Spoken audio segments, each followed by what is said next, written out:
Let's go back to where we met. I think that's the most important thing. Yeah, no more lonely friends. When was it though? I feel like now it's about almost a year now. What was your reason for going to No More Lonely Friends? I think at the time when I heard about No More Lonely Friends, I was going through a lot in life and COVID and everything in terms of like personal life and school. So I just needed an outlet to meet some new people, and it was a really cool opportunity. And then from there, we hung out one more time. And then Yeah. after that, you just went off the grid for like 3 months. So I graduated in August with my doctorate, and I decided to not rush into work and kind of go and explore for a little bit. And you did solo travel, right? Pretty much. My first couple of weeks I did with my sister and a week with my best friend. And then the rest of the trip I kind of did on my own. I kind of actually, so I live out of my Subaru. Her Okay. name is Luna. I fixed her up in such a way that she's become really homey. So I've been mostly staying out of her. In the beginning of my adventure, I was setting up a tent or setting up a camp and using a tent, but that was a lot of work and I wasn't staying anywhere long enough. So it just wasn't really practical and it was getting colder. So the car was the perfect I perfect mean, solution. yeah, on a side note, Luna is a beautiful car. It's like a Oh yeah, nice little blue car. she's gorgeous. She's a dream. Yeah, I love her a lot. What made you decide to go solo travel? Yeah.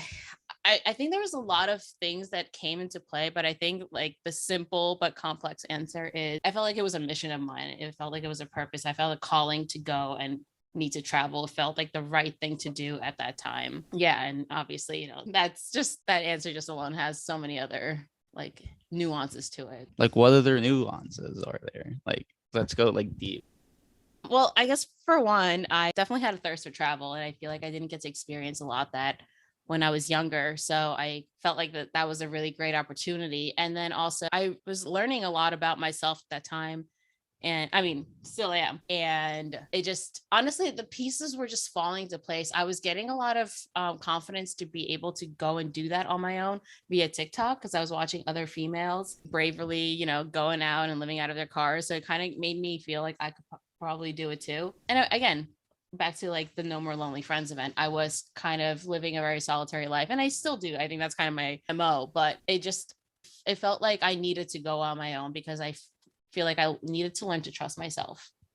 Okay. What were some of the life lessons that you learned through this? Oh goodness. I think there's so many lessons. I think every day there was a new lesson learned. And I think that's kind of the beauty of life. But I learned that I had a lot of unlearning to do. I think that was like the big thing. I realized I was indoctrinated into so many values and beliefs that truly at the end of the day I did not align with. And I think they were making me uncomfortable in my existence. And by being able to, separate from the world and be able to really reflect and look deep into who I am and how I relate to the world and to myself, it really changed how I see the world. I think I definitely did, a 180. I mean, definitely like Yeah. just being secluded by yourself in like a small area definitely would make you relook and have a different outlook on life.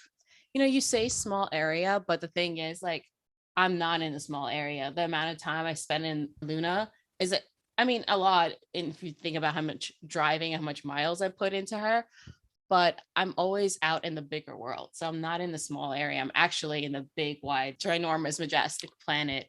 So So you see like Luna as like a hostel where it's like you're only there at like nighttime to like sleep, and most of the time you're out doing. Luna is a home. I sleep in her, I travel in her, I change in her, I isolate in her. She's my best friend. I get so much courage from her. She does some crazy, wild, like stunts out in the wild. And yeah, she makes me braver. So And I would not call her hostile at all. She does a lot of adventuring with me. what were some of the most freeing moments you've experienced on your travels? I think my travel just realized how free I could actually be. I was able to wake up every morning and decide whether or not I wanted to stay where I was. Actually, at first, I had to figure out where I was. I had to figure out what day of the week it was, what city I was in, what state I was in, what orientation my car was parked in. Like, I had to first figure out where I was.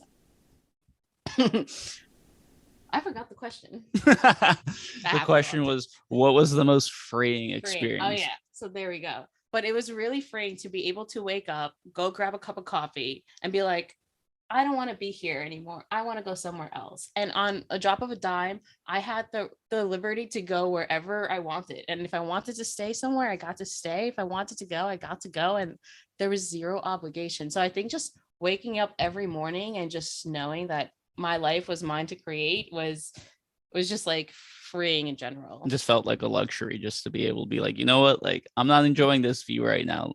Yeah, it's a luxury in this world, but I think that's our right, Yeah. as human beings. So I was able to live my true self. What would you say are some of the hardest lessons you learned? Like not lessons about yourself, but like of doing this experience. That's an interesting question.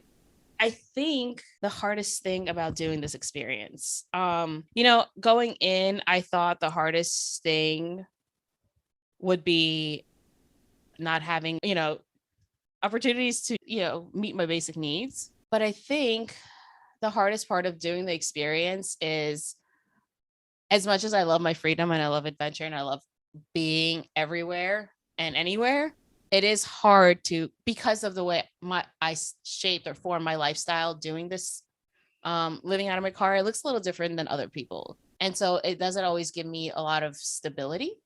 And sometimes you need that after a long day or after a long week. You kind of want to be able to just Like decompress, like decompress, because yeah, being out in the wild, because I am always thinking about, I have to think about my safety out there. And you know yeah, okay. yeah, it's a good question. I just don't know if I'm Ready to answer that. still processing and reflecting on it. Okay, let's see. You touched on that you saw inspiration for your journey through people on TikTok, which in fact started your own TikTok, where your content is nature, but also mental health and enjoying life and just seeing the beauties that Earth has.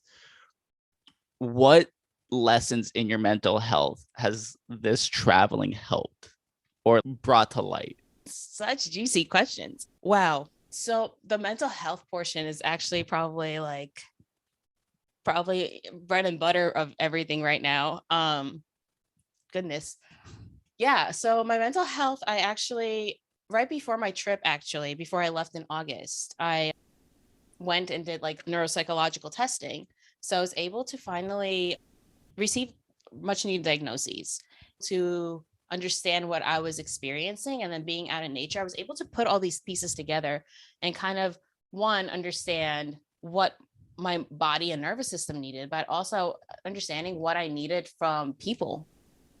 One of the diagnoses I received was social anxiety disorder, which could be very debilitating in my life. And it keeps me isolated. So that entire experience kind of showed me what I wanted from like human interaction and how much I actually needed human interaction. I tend to be hyper independent, sometimes to a flaw, but it just reminded me how much I needed strong, supportive, amazing souls in my life. Like yourself.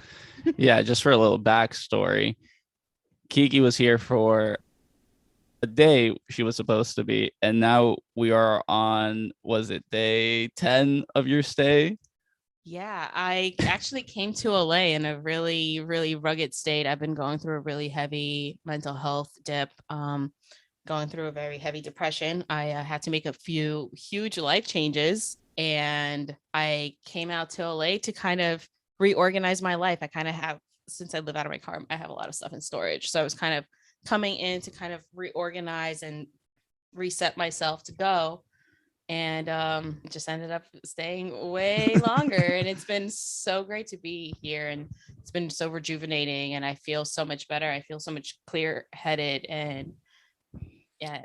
How's it feel going from just being by yourself in Luna to coming to staying at like an apartment where you have like running water, you have a bed, you have like all these like luxuries that you don't experience on a day-to-day basis? Like, how's that? Like, is it like weird to like acclimate back into like what most people would say like normal society, or is it just like you just see it as like, oh, this is a fun like pit stop and I can't wait to be back on the road? Yeah, yeah. There's definitely things about society that I can't reacclimate into, but I think I've always been very adaptable in life. I always had to adapt to so many changes. I think we all do, right?